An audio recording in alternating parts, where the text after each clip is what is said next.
Good morning, friends. In last lesson, we have already seen the warming activities on Be Smart. Today, we are going to see actual lesson of Be Smart. So, let us start. विद्यार्थी मित्रांनो, मागील तासाला आपण be smart यावरील warming up activity पाहिलेली होती. Actual लेसनला आपण सुरुवात करतोय बघा. Look at in your text book. Be smart. Champions aren't made in gyms. जे चॅम्पियन असतात ते जिम्समध्ये तयार होत नाहीत, जिम्नॅशियम व्यायामशाळेमध्ये तयार होत नाहीत. तर champions are made from something they have deep inside them. अतिशय महत्त्वाचं आहे. जे चॅम्पियन्स असतात ते बनतात, कसं बनतात तर फ्रॉम समथिंग, अशा कोणत्या तरी गोष्टीमधून ते चॅम्पियन्स बनतात जे दे हॅव डीप इनसाइड देम, त्यांच्या आतमध्ये असते. म्हणजे तीव्र इच्छा त्यांची असते, त्यांची एक प्रकारची जिद्द असते. A desire, a dream, a vision. काय असतं त्यांच्या आत? अ डिझायर असते, तीव्र इच्छा असते, ड्रीम असतं, स्वप्न असतं, व्हिजन, ध्येय त्यांनी ठेवलेलं असतं.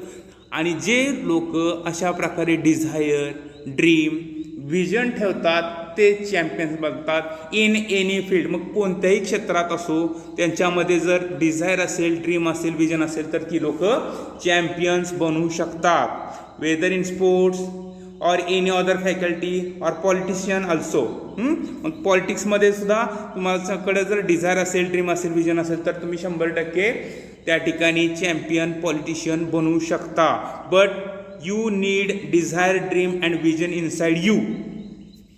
दे have to have the skill and the will. त्यांच्याजवळ काय पाहिजे? स्किल पण पाहिजे आणि विल पण पाहिजे. Where there is a will there is a way. इच्छा तिथे मार्ग, आपल्याला ही एक म्हण आहे ती माहीत आहे. मग they have to have the skill and the will. त्यांच्याकडे स्किल पण पाहिजे, कौशल्य पण पाहिजे आणि विल पण पाहिजे, त्या प्रकारची तीव्र इच्छा पण पाहिजे. But the will must be stronger than the skill. दोन्ही पाहिजे, परंतु विल हे स्किलपेक्षा स्ट्रॉंगर पाहिजे. तीव्र इच्छा जास्त पाहिजे. मग ती स्किल तुमच्याजवळ थोडंफार कमी असेल तरी चालेल, परंतु विल तुमच्याजवळ असणं अतिशय महत्त्वाचं आहे. ते पण कसं? स्ट्रॉंगर पाहिजे, भरपूर तीव्र इच्छा पाहिजे. सक्सेसफुल प्रोफेशनल्स, जे यशस्वी उद्योजक आहेत, थ्राईव्ह मीन्स प्रॉस्पर, भरभराट होणे, इन द सेम मॅनर. तर जे यशस्वी उद्योजक आहेत तर अशाच पद्धतीनं ते त्या ठिकाणी काय होत असतात? त्यांची प्रॉस्पेरिटी होत असते, भरभराट होत असते. We all have natural talents. आपल्या प्रत्येकाजवळ नॅचरल टॅलेंट आहे, नैसर्गिक त्या ठिकाणी बुद्धिमत्ता आहे. If we use that talent, आणि जर त्या टॅलेंटचा आपण जर यूज केला to set our goal in life, आपल्या जीवनामध्ये जे आपलं ध्येय आहे ते ध्येय ठरवण्यासाठी जर आपण त्याचा वापर केला तर we can easily get success in life. तर आपल्याला सहज काय होऊ शकतं? Success in life. आपल्याला सहज त्या ठिकाणी यश प्राप्त होऊ शकतं.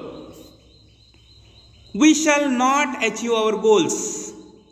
पहा, आपण आपलं जे ध्येय ठेवलंय, गोल ठेवलंय, ते अचीव करू शकत नाही, प्राप्त करू शकत नाही. कधी?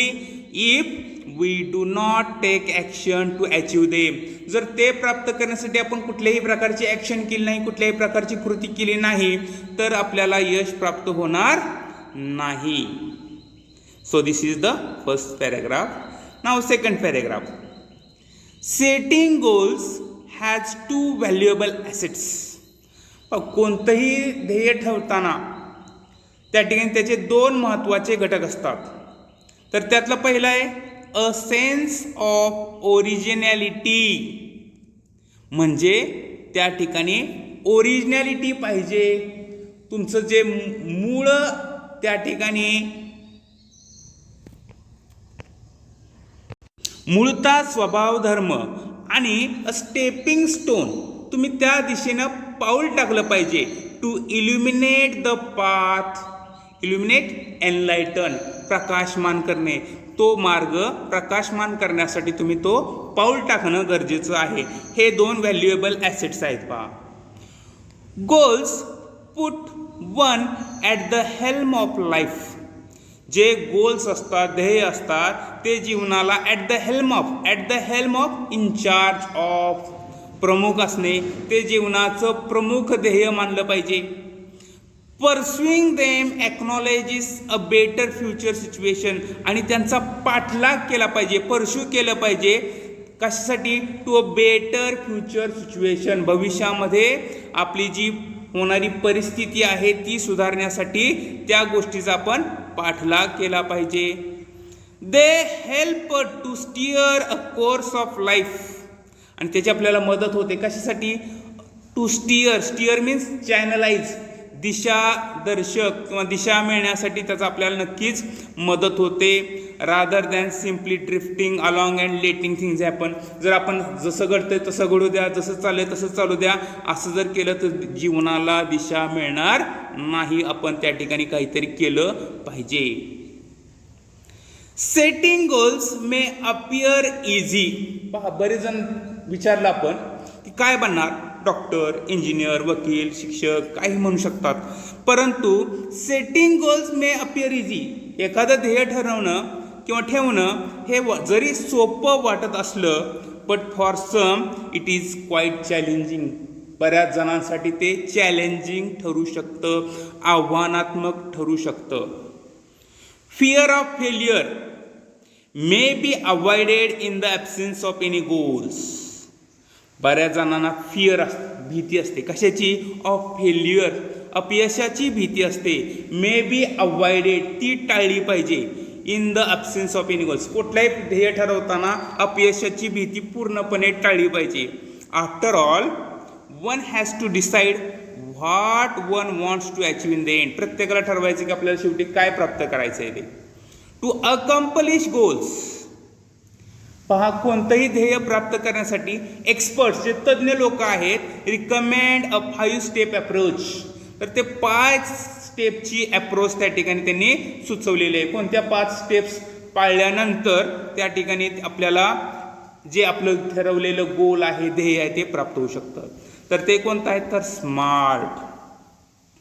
Smart goals are a methodology of thinking that helps people reach success. जे स्मार्ट गोल्स आहेत, तर त्या स्मार्ट गोलच्या द्वारे तुम्ही सहज त्या ठिकाणी यशापर्यंत पोहोचू शकता. आता स्मार्ट म्हणजे काय? What is the definition of smart? जसं आपण ॲक्रॉस्टिक शिकलो तसं स्मार्टचं ॲक्रॉस्टिक आहे. पहा, स्मार्ट स्टँड्स फॉर, स्मार्टचा अर्थ काय? पहा, यस वरून, S stands for specific, M stand for measurable, A stands for achievable, R stands for realistic and T stands for time bound. म्हणजे स्मार्टची डेफिनेशन त्यांनी अशा पद्धतीने ॲक्रॉस्टिकच्या रूपानं केलेली आहे. पहा, स्पेसिफिक, विशिष्ट ध्येय पाहिजे. मेजरेबल, गणनीय ध्येय पाहिजे. अचिवेबल म्हणजे प्राप्त करण्याजोगे ध्येय पाहिजे. रिअलिस्टिक म्हणजे वास्तववादी पाहिजे. आणि टाईम बाउंड म्हणजे त्याला वेळेची मर्यादा पाहिजे. Smart goals have a specific rubric. Rubric means a guideline of a heading. तर स्मार्ट गोलला एक स्पेसिफिक रुब्रिक असते, गाईडलाईन असते, एक मार्गदर्शिका असते. आता आपण बघूयात. Specific, S stand for specific. Specific, what is specific? Specific म्हणजे विशिष्ट. Involves identifying a specific area for improvement. तर आपल्याला ओळखायचं आहे की कुठल्या एरियाच्या दृष्टीनं आपल्याला इम्प्रूव्हमेंटला संधी आहे, आपल्यामध्ये सुधारण्याला संधी आहे. The more specific the area, जेवढा तुमचा एरिया स्पेसिफिक असेल, the more refined the achievements of one's goal can be. तर तेवढं त्या ठिकाणी जे ध्येय तुम्ही ठरवलेलं आहे त्या ध्येयाच्या दृष्टीनं, प्राप्त करण्याच्या दृष्टीनं तुम्ही जवळ जाऊ शकता. It makes it easier to set parameters. एखादं ध्येय ठरवणं हे सोपं आहे.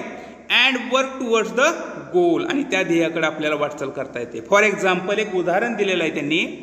If it is building a house, जर एखादं घर बांधायचं असेल तर what exactly is the capacity required. कोणत्या क्षमतेची गरज आहे and how long can it stretch, किती वेळ ते तग धरू शकतं, या सर्व गोष्टींचा सारासार विचार करणं आवश्यक असतं. म्हणून या ठिकाणी कोणतंही ध्येय ठरवताना ते स्पेसिफिक असलं पाहिजे. देन स्मार्टमधील यम आहे, यम स्टँड्स फॉर मेजरेबल, गणनीय. Quantifying goals provide specific ways to track progress against goals. जर विशिष्ट असेल, गणनीय असेल, नेमकं असेल, ते ध्येय आपल्याला स्पेसिफिक वेज दर्शवतं, विशिष्ट मार्ग दर्शवतं टू ट्रॅक, पाठलाग करणे, प्रोग्रेस अगेन्स्ट गोल्स. तर आपल्या ध्येयाच्या जवळ नेण्याचं काम या मेजरेबलमुळे होतं, क्वांटिफाईंग गोल्समुळे होतं. This make its easy to benchmark performance throughout the goal period. Benchmark means standard by which something can be measured or judged. म्हणजे त्या ठिकाणी निवाडा करता येण्यासारखं, जे काही मोजता येण्यासारखं. Throughout the goal period including areas to improve, आणि त्याच्यामध्ये कोणत्या भागामध्ये इम्प्रूव्हमेंटची आवश्यकता आहे हे पण या मेजरेबलमुळं कळू शकतं.